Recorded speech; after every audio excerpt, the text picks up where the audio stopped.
A firm encounters shutdown point when firm को shutdown point कब होता है पता है तुम लोग को? Average cost equals to price है ना, AVC is equal to price और लेस देन प्राइस है ना, marginal cost equal to price नहीं होता है भाई, average cost equal to price नहीं, एवरेज वेरिएबल कॉस्ट प्राइस से होना चाहिए, प्राइस से नीचे होना चाहिए, sorry revenue should, average variable cost is equal to price और more than price, price should be less than AVC. Under which market condition firms can make only normal profits in the long run? Monopolistic competition. Long run long run में ज्यादा कमा सकते हैं, monopoly में कमा सकते हैं भाई. परफेक्ट कंपटीशन और मोनोपोलिस्टिक कंपटीशन में नहीं कमा सकते क्योंकि कंपटीशन है बहुत, आप ज्यादा करोगे जो लोग ज्यादा आ जाएंगे. In monopolistic competition, excess capacity in the firm always exist? नहीं, always exist. कुछ भी कर लो. मोनोपोलिस्टिक कंपटीशन, हाँ सब लोग का माल नहीं बिकता है पूरा.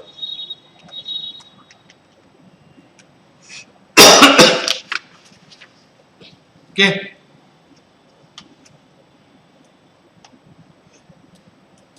नहीं, मोनोपोलिस्टिक में हमेशा हो सकता है, मोनोपोली में हो भी सकता है और नहीं भी हो सकता है. एक्सेस कैपेसिटी किसमें आएगी? मोनोपोलिस्टिक कंपटीशन में हमेशा. It's a main feature of monopolistic competition. क्योंकि देखो मैं बताना क्या इसमें स्टोरी है. ये है ना, पर ये मोनोपोली में ना सेलर क्या कर सकता है, ज्यादा आउटपुट बढ़ा, प्राइस कम करके ज्यादा आउटपुट कर सकता है, प्राइस उसके हाथ में. So he can produce more and say that I don't want excess capacity. ये बंदे को क्या करना पड़ेगा, प्रॉफिट लॉस देखना है इसको. तो what you have to do, monopolistic competition में has to be, because the equilibrium will be at falling part of AC curve. What? Falling part of AC curve. Excess capacity is only in monopolistic competition. Monopoly में हो भी सकता है और नहीं भी हो सकता है. Selling cost are to be incurred in case of, selling cost किसमें आती है बताओ? मोनोपोलिस्टिक कंपटीशन है ना. फिर in market price and output equilibrium is determined on the basis of, in market हाँ किससे डिसाइड होता है भाई? Marginal revenue and marginal cost. A perfect market is characterized by existence of large number of buyers, homogeneous product, perfect knowledge, all of the above. Which of the following is not a feature of oligopoly? Interdependence होता है, price rigidity oligopoly में होता है, group behaviour होता है, existence of large number of firms is definitely not a feature of oligopoly. Oligopoly is few firms. No, oligopoly होता क्या है? Few firms. तो ये नहीं होता है large number of firms. A monopolist can fix what? Both price and output, either price and output, neither price. ये answer है, आइदर प्राइस और आउटपुट. जब वो प्राइस डिसाइड करेगा तो आउटपुट डिसाइड नहीं कर सकता है, और आउटपुट डिसाइड करेगा तो प्राइस डिसाइड नहीं कर, दोनों में से एक डिसाइड कर ले, है ना. In a perfectly competitive market demand curve is perfectly elastic. कई बार हम कर चुके हैं ना ये.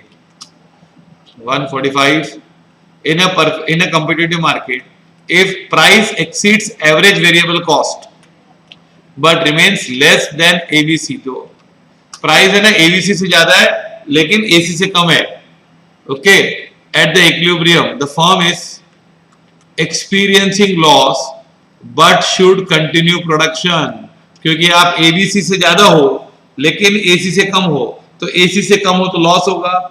और चलोगे क्यों आगे? क्योंकि क्या है, तुम्हारा कम से कम वेरिएबल कॉस्ट तो कवर होता है, फिक्स कॉस्ट का थोड़ा हिस्सा कवर हो रहा है और वेरिएबल पूरा कवर हो रहा है. इफ यू डिसकंटिन्यू पूरे फिक्स कॉस्ट लॉस हो जाएगा.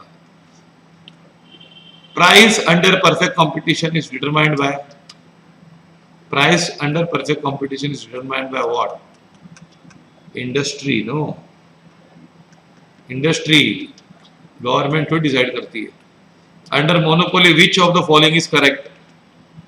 AR and MR both are downward sloping, है ना? MR lies halfway between AR and Y-axis. This is correct. MR किसके बीच में होता है? ये भी करेक्ट है. MR can be zero or even negative. Yes, MR can be zero and even negative. Zero भी हो सकता है. All of the above are correct. Yes, MR zero भी हो सकता है, नेगेटिव भी हो सकता है, नेगेटिव जोन में भी जाते हो. All are correct. Okay.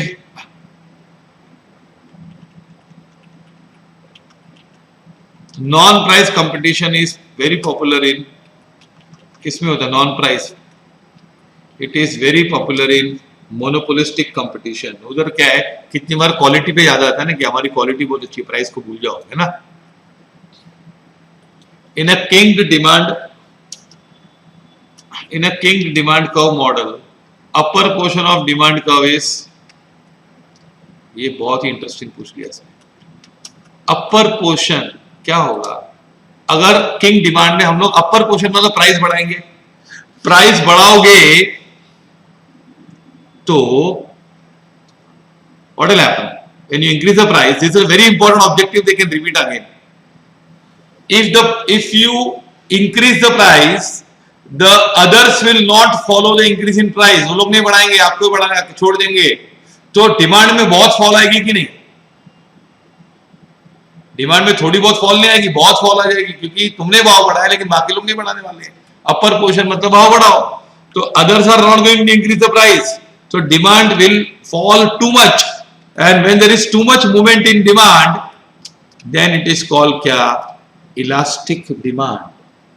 तो इलास्टिक आएगा, और लोअर पार्ट होगा तो it is inelastic. Lower part होगा तो क्या होगा? It is inelastic. So upper is elastic, lower is inelastic. Okay. Equilibrium price for an industry in perfect competition is fixed through market demand and what? Market supply.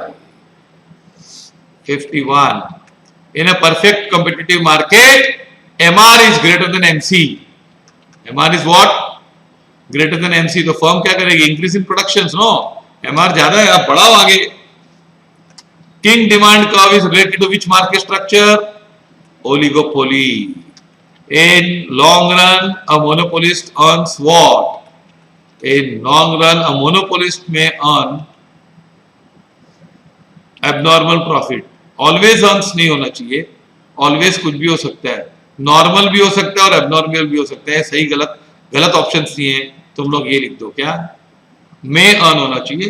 Abnormal profit. Long run में कमा सकता है, जरूरी नहीं कि कमावे, हाँ loss नहीं करेगा.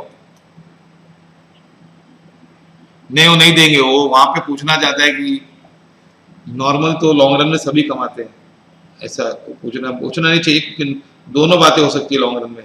मोनोपोलिस्ट जरूरी नहीं कि कमावे, हाँ हो सकता है नॉर्मल प्रॉफिट ही कमाए, उसका डिमांड ज्यादा नहीं प्रोडक्ट का. Under which of the following forms of market structure does a firm have a considerable control over the price of the product? कौन सी चीज में आपको प्रोडक्ट की प्राइस पे कंट्रोल होता है? कंसिडरेबल कंट्रोल, काफी कंट्रोल होता है. That is only under monopoly. Okay. One of the essential features of perfect competition is product differentiation. Product differentiation is a feature of monopolistic competition. Many sellers and few buyers. This is also not a feature. Only one price prevails for identical at one time. This is a condition. C. Okay. C is the answer. Okay. Few buyers नहीं होते. Multiplicity of prices of identical. So you write C. मेरे ख्याल से printed में B दिया हुआ है, उसको करेक्शन कर दो, सी कर दो. Demand curve of a oligopoly stage. Demand curve for oligopoly stage बताओ कैसे होता है ओलिगोपोलिस्ट का? Determinate, indeterminate. It is not determined, no, क्योंकि क्या होता है It depends upon the action taken by some other competitors. So it is not fixed demand curve. Indeterminate है. High interdependence is a key feature of oligopolist. एक दूसरे पे ज़्यादा depend होते हैं ना, रिएक्शन एंड एक्शन बहुत होता है, सॉरी एक्शन और रिएक्शन बहुत होता है. Abnormal profit exist in the long run only under monopoly. हाँ ये ठीक पूछा इसने, सुधार के पूछा. मोनोपोली में सिर्फ एबनॉर्मल प्रॉफिट कहाँ पे होती है? मोनोपोली में होती है. लेकिन मोनोपोली में सिर्फ एबनॉर्मल प्रॉफिट की बात गलत है. एबनॉर्मल प्रॉफिट में मोनोपोली होती है, मोनोपोली में ही होता है. The distinction between single firm and industry vanishes in which of the following market. कौन सी मार्केट में मोनोपोली सॉरी फर्म और इंडस्ट्री एक हो जाते हैं? It is monopoly. Selling outlay is a essential part of which of the following market situation. Monopolistic competition में selling outlay, outlay मतलब खर्चा, selling expense is essential part of monopolistic competition. King demand curve model explains the market situation. कौन सी market situation है? It explains the market situation for price rigidity. कौन सा? Price rigidity it's explain. Okay, follow this है ना.